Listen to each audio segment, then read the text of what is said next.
Hər gecə göz yaşıma otağım şahid. Evimin divarları üstümə gəlir. Adını sayıqlaram, yatağım şahid. Gözümün yaşlarını yastığım silir.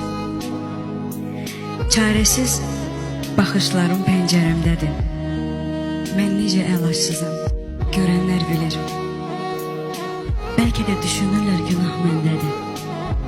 Ürəyim hər gecə ölüb deyilir. Gəlsin, təsəlli verməsin, vaxt uzanmasın, gəlsin. Bundan artıq daha canım yanmasın, gəlsin.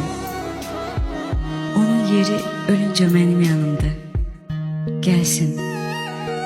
Ona məndən başqası toxunmasın, gəlsin.